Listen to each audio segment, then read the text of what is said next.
సికింద్రాబాద్లోని doctor Narayana college of hotel మేనేజ్మెంట్లో 100% job guarantee 966365 365.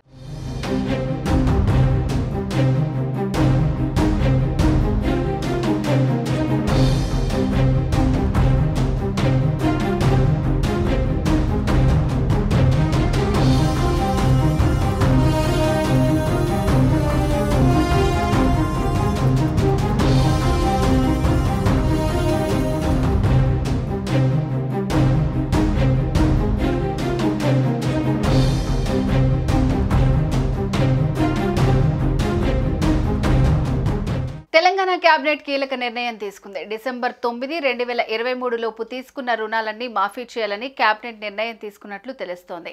Parliament ఎన్నికలకు ముందు సీఎం రేవంత్ రెడ్డి ఆగస్టు 15 లోపు రుణమాఫీ చేసి తీరుతానని శపథం చేశారు. అనుకున్నట్లుగానే రుణమాఫీ చేయడానికి తెలంగాణ ప్రభుత్వం ఏర్పాటు చేసిన కేబినెట్ భేటీలో కీలక నిర్ణయం తీసుకుంది. ఆగస్టు 15 లోగా 2 లక్షల రైతు రుణమాఫీ చేస్తామని సీఎం రేవంత్ రెడ్డి ఇప్పటికే స్పష్టం చేశారు. ఇక రైతు బంధు పథకం కింద తెలంగాణలో 66 లక్షల మంది లబ్ధిదారులు ఉన్నారు. వీరిలో 2 లక్షల లోపు రుణాలు పొందిన వారు దాదాపు ఇంతమందే ఉంటారని అధికారులు అంచనా వేస్తున్నారు. అయితే రైతు బంధు లబ్ధిదారుల్లో దాదాపు 6 లక్షల మందికి పట్టాదారు పాస్బుక్లు లేవు. వాటిని ప్రామాణికంగా తీసుకుంటే లబ్ధిదారుల సంఖ్య 60 లక్షలకు తగ్గుతుందని అధికారులు చెబుతున్నారు. మరోవైపు రుణమాఫీపై నిబంధనలు ఏమన్నా పెడతారనేది తెలియాల్సి ఉంది. ఇప్పటికే పంట రుణాల మాఫీ అమలుకు విధి విధానాలపై తెలంగాణ సర్కార్ కసరత్తు చేస్తోంది.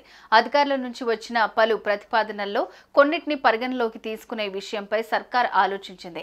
రుణమాఫీ స్కీమ్కు అర్హత పొందే లబ్ధిదారుడికి తప్పనిసరిగా పాస్బుక్ ఉండడంతో పాటు రేషన్ కార్డును కూడా ప్రామాణికంగా తీసుకోవాలని ఆలోచిస్తోందట. ఇదే కాకుండా రేషన్ కార్డును కూడా ప్రామాణికంగా తీసుకోవాలనే అంశం కూడా తెరపైకి వచ్చింది. ఒకే కుటుంబానికి చెందిన పలువురికి రైతు బంధు వస్తుండగా వారందరికీ ప్రత్యేకంగా రేషన్ కార్డు లేవు. కేవలం వారి కుటుంబ పెద్ద పేరు మీదే కార్డు ఉంటోంది. ఫలితంగా ఈ నిబంధనను వర్తింపచేసే కుటుంబ పెద్ద మాత్రమే ఈ స్కీమ్ వర్తింపచేసే అవకాశం ఉంది. అధికారుల నుంచి ఈ ప్రతిపాదన రాగా సర్కార్ నిర్ణయం ఎలా ఉండబోతోందనేది చూడాలి. దీనిపై నేడో రేపో విధి విధానాలను రాష్ట్ర ప్రభుత్వం విడుదల చేసే అవకాశం ఉంది. సుమన్ టీవీలో మీ పర్సనల్ అండ్ బిజినెస్ ప్రమోషన్స్ కోసం కింది నెంబర్కి కాంటాక్ట్ చేయండి.